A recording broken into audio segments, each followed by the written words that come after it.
नमस्कार दोस्तों, मैं एडवोकेट योगेश अग्रवाल आज के इस वीडियो से आपको अवगत कराना चाहता हूं कि अग्रसेन सोसाइटी पंजाबी बाग का जो इलेक्शन 2 अक्टूबर 2021 को होने वाला था वो कुछ लोगों की अनियमित काम करने की प्रणाली के कारण स्थगित हो गया है। दोस्तों, मैं आपको बताना चाहता हूं कि इस इलेक्शन के अंदर मैं भी एक सदस्य कार्यकारिणी की सीट का उम्मीदवार था और इस इलेक्शन के लिए पिछले 15 दिन से हम भरपूर तरीके से लोगों से मिलकर उनसे निवेदन कर रहे हैं कि इस बार आप एक ऐसी टीम को चुन करके लाए जो सोसाइटी को इंडिया में नंबर 1 बनाने के लिए कार्य करे। लेकिन एकदम से कल आरओ साहब ने एक ऑर्डर पास करा और उसमें बोला गया कि एसएचओ और एसडीएम के द्वारा उनको ये इलेक्शन कराने की परमिशन नहीं है। दोस्तों, 1 अक्टूबर को इस तरह का ऑर्डर पास करना एक पूरे तरीके से एक इलीगल कार्यवाही को और आरओ साहब की कार्यशैली के ऊपर क्वेश्चन मार्क खड़ा करता है। तो आज इस वीडियो के माध्यम से मैं आरओ श्री राजेंद्र कुमार, जो कि इस इलेक्शन के लिए रिटर्निंग ऑफिसर के रूप में अपॉइंट करे गए थे, उनसे कुछ क्वेश्चंस पूछना चाहता हूं और मेरे इस क्वेश्चंस का आंसर उनको जरूर देना पड़ेगा। राजेंद्र कुमार जी, आपसे मैं पूछना चाहता हूं कि आपको इस इलेक्शन के लिए किस नियमों के अनुसार अपॉइंट करा गया और सबसे पहले आपको किसने अप्रोच करा इस इलेक्शन के लिए पूरी कार्यवाही को चलाने के लिए, और जब भी आप इसके अंदर अपॉइंट हुए तो आपको कितनी फीस इसके अंदर गवर्नमेंट की तरफ से या फिर सोसाइटी की तरफ से पे करने के लिए आपको वादा किया गया। आपको बताना पड़ेगा कि आपको कितनी फीस सोसाइटी की तरफ से मिली है इस पूरे इलेक्शन की प्रणाली को चलाने के लिए। अब जो मेरा दूसरा क्वेश्चन है आपसे, मैं ये पूछना चाहता हूं कि जब आपने सभी मेंबर्स के घर पर लेटर भेजा और उस लेटर के अंदर इलेक्शन का एजेंडा लिखा, तो आप बताइए उस एजेंडा को लिखते समय आपने जो 2 अक्टूबर 2021 की तारीख तय की थी, क्या उसके लिए आपने परमिशन ली थी या फिर सोसाइटी के जो ऑफिस बियरर हैं उन्होंने आपको ये 2 अक्टूबर के लिए इलेक्शन कराने के लिए तारीख तय कर आपको बताया था कि इस इलेक्शन के लिए स्थान पूरे तरीके से बुक करा दिया गया है और यहां पर इलेक्शन प्रॉपर तरीके से होगा। आरओ साहब, क्या इस तरह का एजेंडा सभी मेंबर्स के पास, सोसाइटी के 18,000 मेंबर्स के पास भेजने से पहले आपने सभी अथॉरिटीज जैसे एसडीएम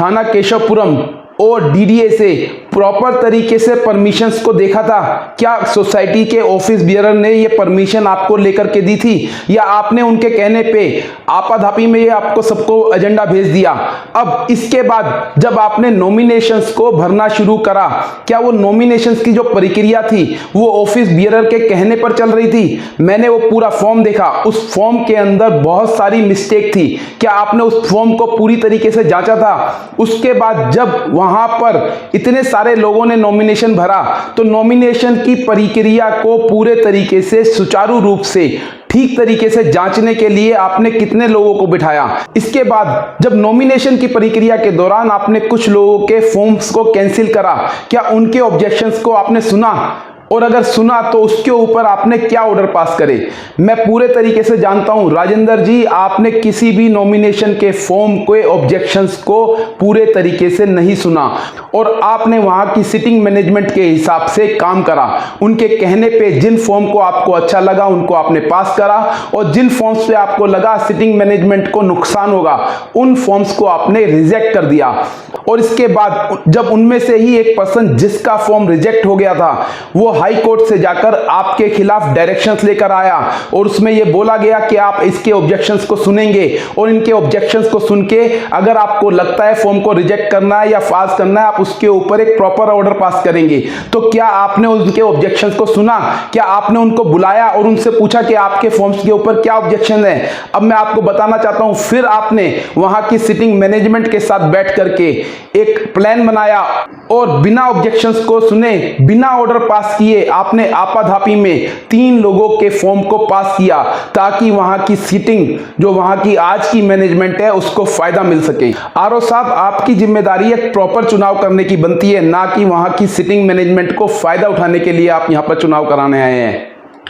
अब जब ये पूरी चुनाव की प्रक्रिया के अंदर 40 से ज्यादा कैंडिडेट अपना भरपूर जोर लगा करके पिछले 15 दिनों से घर घर जा करके एक अच्छी मैनेजमेंट को चुनने के लिए रिक्वेस्ट कर रहे हैं, 1 तारीख को आप एकदम से बताते हैं कि हमारे पास ना तो एसडीएम से ऑर्डर है जिसके अंदर आप ये चुनाव करा सके, ना ही एसएचओ केशवपुरम ने आपको रजामंदी दी है जिससे वो आपको फोर्स प्रोवाइड करके ये इलेक्शन करा सकें। और जब आपको ये चीजें देखी कि अब हालत बिगड़ जाएंगे तो आपने आपाधापी में एकदम से एक ऑर्डर पास कर दिया और वहां पर हवाला देते हैं कि 17,000 लोगों का इलेक्शन नहीं हो सकता। क्या यह बात आपको पहले दिन से नहीं मालूम थी कि 17,000 लोगों का इलेक्शन इतने छोटे ग्राउंड के अंदर हो ही नहीं सकता है? आपने इस तरह के इलेक्शन को पूरी प्रक्रिया को चला करके अपने ऊपर सवालिया निशान पैदा कर दिए हैं। और मैं आपको बताना चाहता हूं, सोसाइटी के जो ये 18,000 मेंबर हैं ये आपसे बार बार क्वेश्चन करेंगे कि आपने इस सोसाइटी के पैसे को क्यों मिसयूज करा, क्योंकि इस इलेक्शन के अंदर सोसाइटी का बहुत सारा पैसा ऑलरेडी लग चुका है।